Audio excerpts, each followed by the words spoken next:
For Alegria and Jack, not only because it marks the beginning of their life together as husband and wife, but also because today is their 5th anniversary as a couple.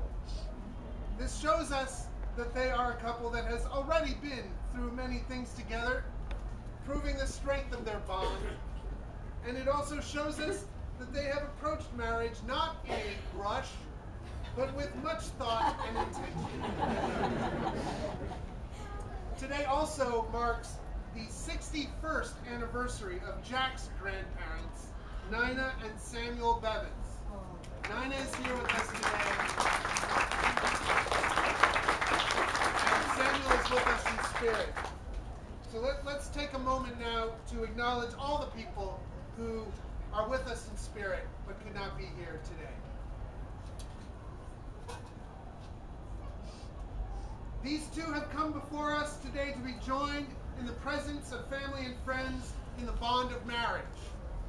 We now must affirm that they are prepared to take this step together.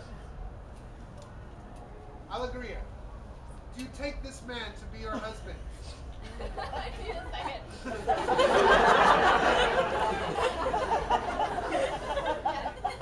Take your time.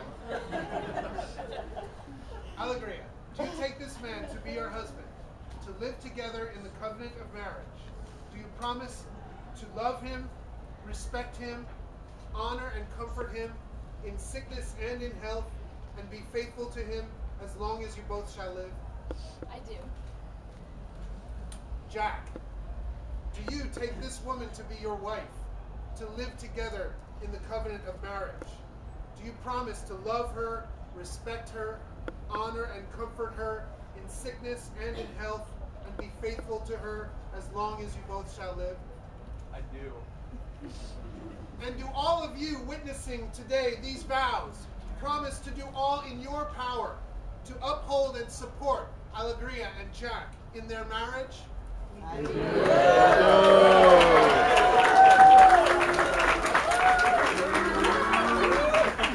That sounds pretty good. All right. It is now my pleasure to introduce Alegria's aunt, Elizabeth Kubicki, reading a passage chosen by Alegria's parents from Antoine Saint-Exupéry's Le Petit Prince, The Little Prince.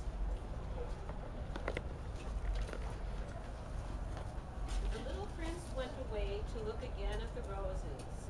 "You are not at all like my rose," he said. "As yet you are nothing. No one has tamed you, and you have tamed no one. You are like my fox when I first knew him.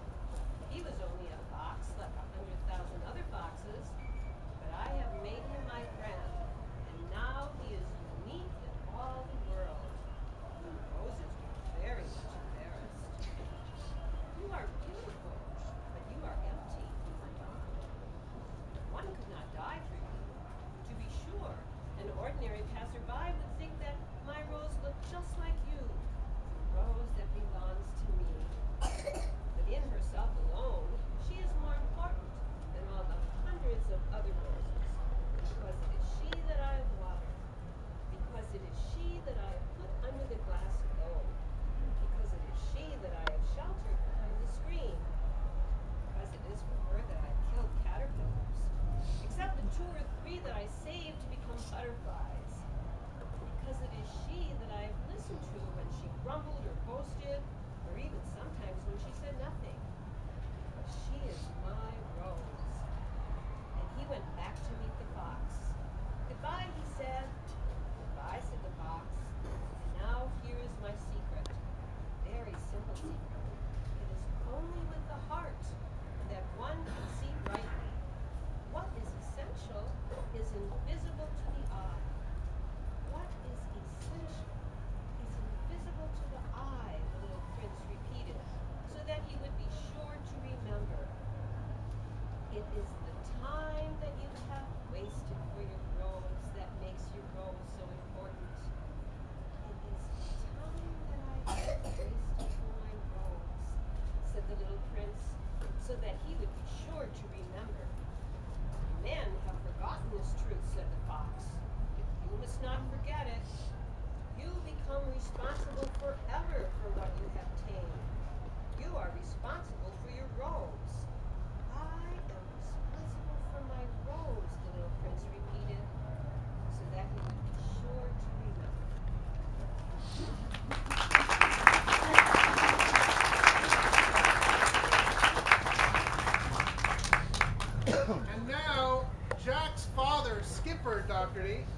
give a reading from the song Sail on White Moon by Boz Scaggs.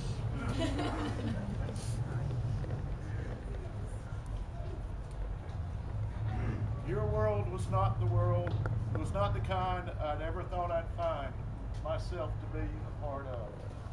But here I stand in the middle of a foreign land, a stranger with love in his heart. For love has no eyes, it comes in no disguise, it's free for those who want to share. And I've chosen you to be mine, so let's not waste no time. Let's not worry about what others may say, let's take care of what's ours today. Sail on, white moon, across the dark and starry sky. Sail on, white moon, our love won't die. But you must realize there'll be a difference in our lives. Some hard times are to be expected, but with our love so strong, they'll be deflected. So, sail on, white moon, across the dark and starry sky. Sail on, white moon, across the dark and starry sky.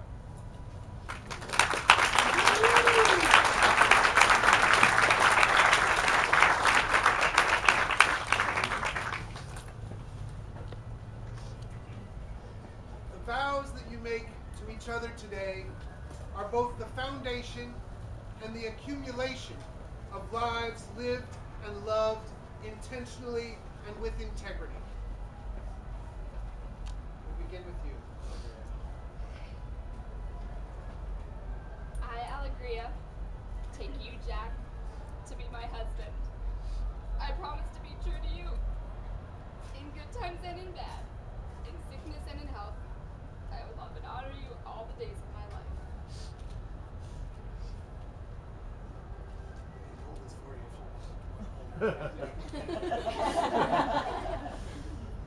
I, Jack, take you, Alegria, to be my wife.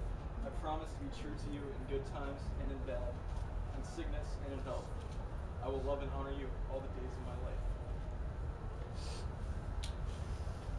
The couple will now exchange rings as a symbol of their solemn vows.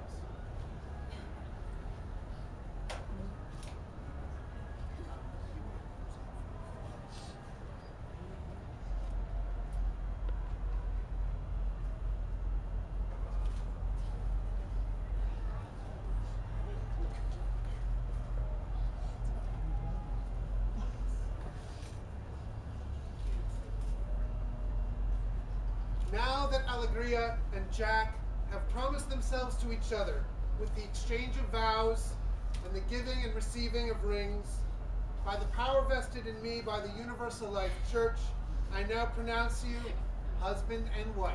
You may-